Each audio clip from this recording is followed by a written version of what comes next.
The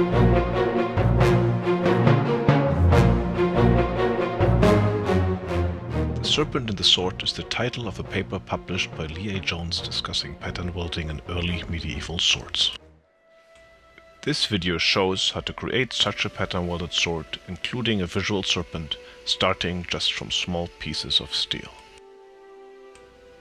Pattern-welded swords are created by composing rods for visual effect. Each rod contains multiple layers of differently contrasting steel. In the example here, I'm using carbon steel, which edges dark, together with a nickel steel, which edges more brightly. Each rod is forged from an 11-layer billet with 6 layers of 1095 and 5 layers of 15 and 20. Here you can see how I assemble them before welding them together in the forge fire. While I'm using modern steel and modern tools in this video, the process is still very similar to the work of smiths 1,000 years ago. The serpent sword I'm making here consists of 7 bars. 2 of which are twisted to generate a star-like pattern, and 1 untwisted bar that I use to form the serpent. The result is going to look similar to the following picture. However, it will take many days to get to there. I will outline most of the required steps in the following few minutes. After the billets have been prepared, they are heated in the forge to a very high temperature and then forge welded into a single piece of steel. Forge welding requires that the contacting surfaces are clean and not oxidized. To achieve this, I apply borax as a flux, which will dissolve any scale and keep the oxygen from the surfaces that need to be welded together. Light taps with the power hammer set the initial weld. After several passes at welding heat, the billet can be forged more aggressively. When looking closely at the hot billet, the different layers of steel can be easily discerned.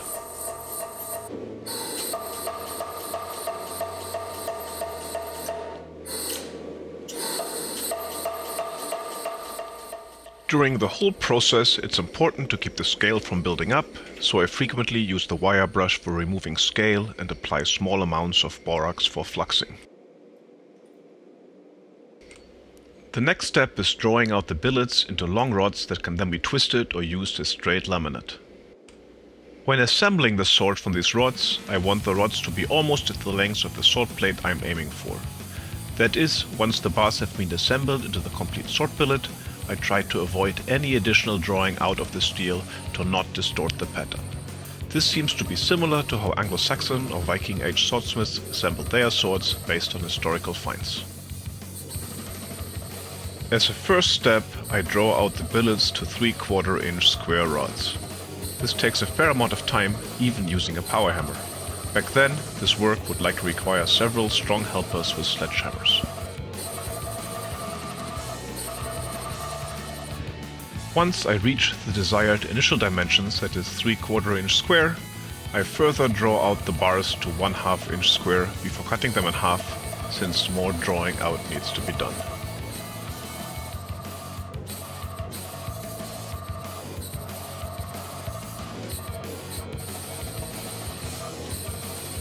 Creating all the bars for the 3 sword blades I'm making took almost 2 days of hard work. Even with a power hammer, this can be quite exhausting.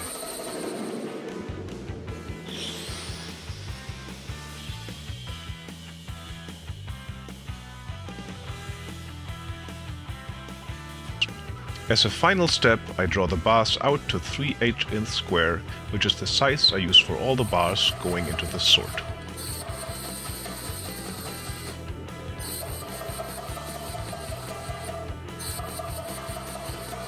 After I am done with this, I have 10 bars of straight laminate that can be further manipulated.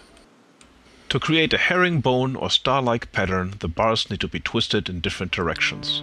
I'm trying to make the twist as tight as possible, and this is made much easier by a jig that can be operated by one person with an oxy-acetylene torch for heating up small sections of the bar. The jig also provides support for the bar so that during the twisting it remains completely straight. This is an enormous time saver since heating up the bars in the forge is more stressful and complicated. The serpent core of the sword is created by forge welding 2 bars of mild steel on the outside together with 1 bar of straight laminate on the inside. Since the process I'm using for creating the Serpent increases the length of the core significantly, I start with 18-inch long bars. The 3 bars are then carefully forge welded together. The welds need to hold really well, since the next step can easily tear the welds apart if they are not solid. The Serpent is created by cutting small notches out from the mild steel bars in an alternating pattern. It is not clear if this is a process that would have been used historically, since it ends up wasting a lot of steel that back then was very expensive and time-consuming to create. Nonetheless, I like the visual appearance of a Serpent created this way.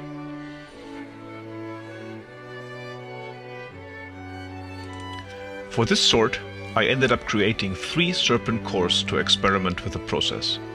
I also created small blade-like pieces from the core to see how they would behave when heat treating. I had some concerns that the Serpent might separate from the mild steel, but those were unwarranted.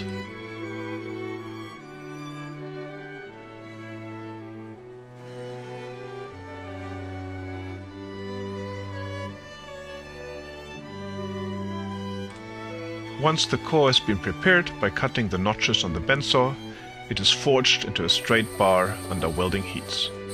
This forging forces part of the straight laminate to fill the notches we cut, creating the undulating pattern that is responsible for the Serpent look. As you can see, the bar is significantly longer now.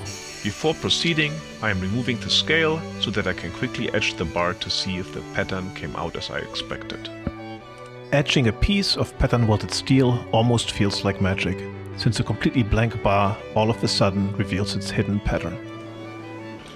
The Serpent core is flanked by 2 twisted bars. The cutting edge of the sword is composed of 1 bar of W1 on each side of the pattern-welded core. As the bundle of rods gets wider, forge welding becomes much more challenging, so a lot of care and patience is required to not destroy a lot of work at this stage. I speak from experience, since this is what I did the first time I made this sword and had to start all over again. Again, the weld is set by light taps with the power hammer.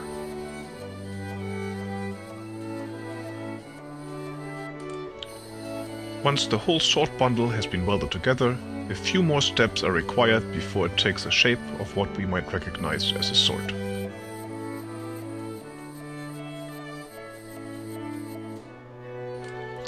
Here is a quick view of how the bundle looks after forge welding.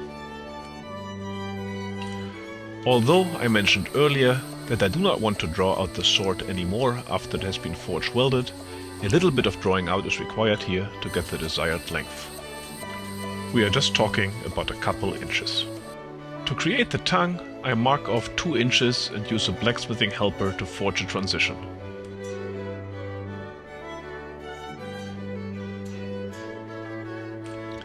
Once the transition has been established, the part of the steel that has been separated from the sword is aggressively drawn out to about 6 inches. In this case, I was a little bit too heavy with the power hammer and created a tang that is not quite as white as I had wanted. This will have to be corrected later on, probably losing some length in the blade.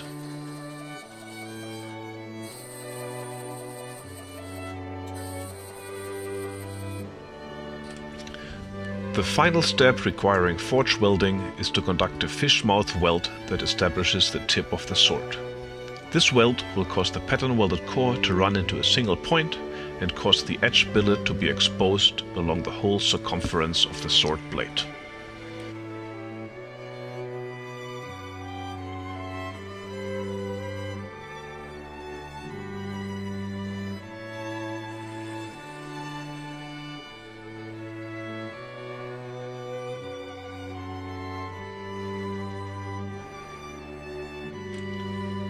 To close the gap, multiple welding passes are required.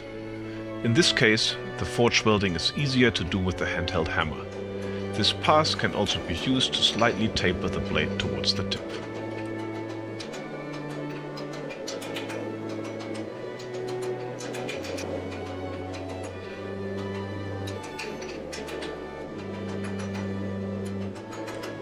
It is important to create a good weld here, since later on the bevels need to be forged, which, especially at the tip, causes a lot of stretching out.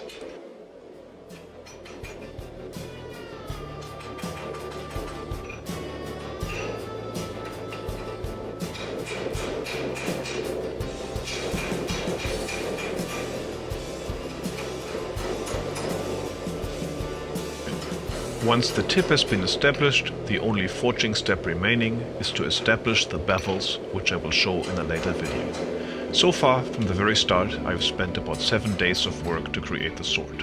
While many critical steps have been successfully completed, there are still plenty of opportunities for failure, which may cause complete destruction of the sword. More about that next time.